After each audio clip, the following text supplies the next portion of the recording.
Networking. For some people, it's a skill that comes very naturally.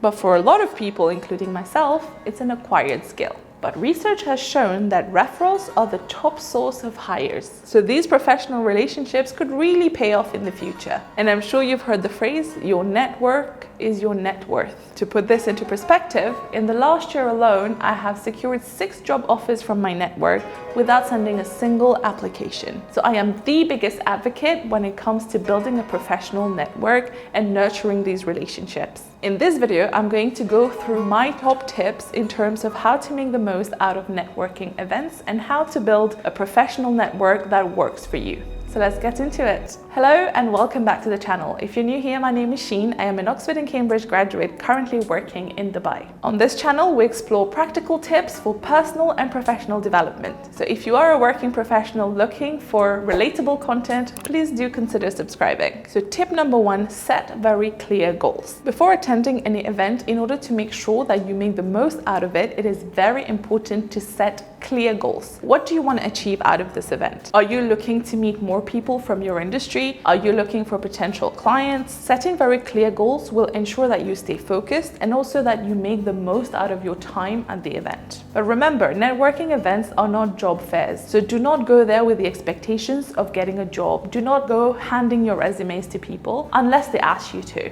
My approach to networking event is I go in with the hope of making at least one friend. This way it sounds less forced, a little bit more chilled, and also feels a little bit more organic the way I approach it. So therefore my energy and my vibe is also different. And the reason I say one friend instead of 5 or 10 friends is because I do not want to go bouncing off people without building a meaningful bond with each of them. You need to have deep conversations. You need to give them time to tell you about themselves and for you to tell them about yourself.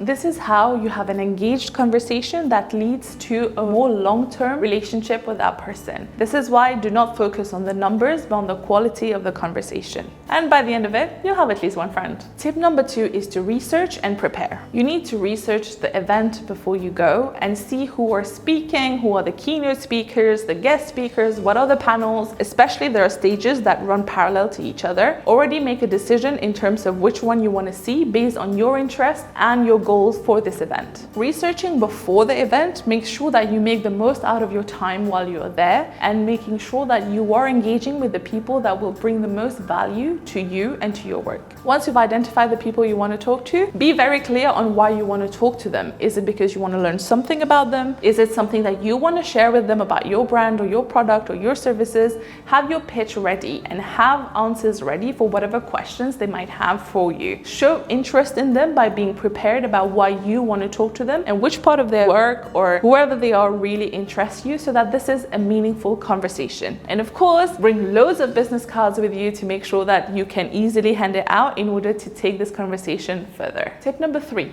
always make a good impression. When you meet someone, you need to make a good impression. And this is not just in what you say, but also in your body language, in terms of how you shake their hands, the eye contact that you make, how much you're smiling, and how confident you are when you're introducing yourself. And the most important skill is your listening skill. Make sure you are listening and paying attention to what the person is saying. And do not listen just to respond, but listen to learn and to understand more about this person. And at no cost should you be pushy or promotional about yourself. Just focus on building a very meaningful bond with that person. And it's like making a friend. Do not push your agenda. Show interest in who they are and show interest in building a lasting relationship. And at the close of any conversation, make sure to ask, is there anything I can do to help you? You will be met with surprise because not many people ask this question. I always make sure to ask this question at the end because I feel like then you are also adding value to the person and you're not just doing it to fake it. Do it when you mean it, that you actually want to do something to help the person. Most of the times they won't have an answer for you immediately. They don't need help with anything, but at a later stage, they will think of you when they think of a potential way of partnering with you professionally. So that's always great. Tip number 4, be a glue and help make connections. If you're at an event and you're speaking to someone and someone else that you've met previously or one of your colleagues or your friends pop into your mind and you think, oh, these two people should be speaking to each other, make sure to introduce them. Be that bridge, bring people together. And if you see any kind of synergies where different people could work together in different ways,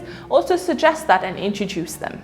This is all about paying it forward. And the way you do this is because when you're talking to someone, you're paying attention and you're learning more about what they can bring to the table. You will automatically start seeing this network that is building around you and how different people could be interacting with each other. So make sure to be that bridge, because then you are also playing your role in making this networking event a success. Both people will appreciate what you've done, and in the future, if there is any way they could help you, they will be very willing to help you. But the aim here is to pay it forward and help everyone else. Tip number 5 is to follow up. After their event, make sure to lay down all the business cards that you got. Send an email, send a message, do a follow-up phone call, but make sure that you follow up to remind the person that you've met at this event, and maybe mention any kind of partnership or any kind of ways that you've discussed that you can work together, so that it is taken forward and it is not just lost in the atmosphere.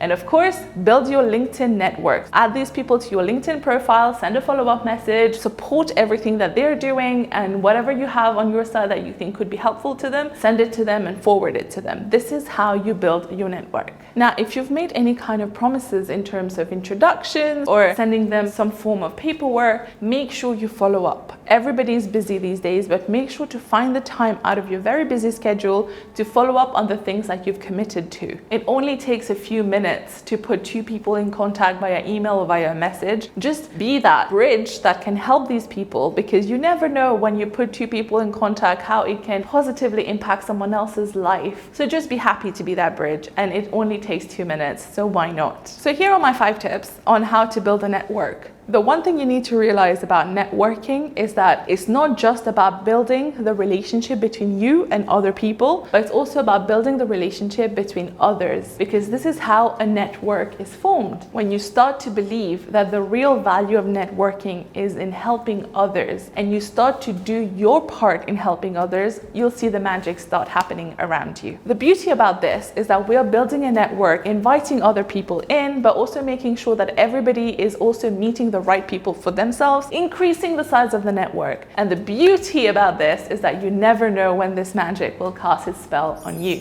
So the whole point of networking is make friends and make sure to help and support other people as much as you can, so that when you are in need of help, people will be there for you. I hope this was helpful. Thank you for being here. I'll see you in the next one. Bye.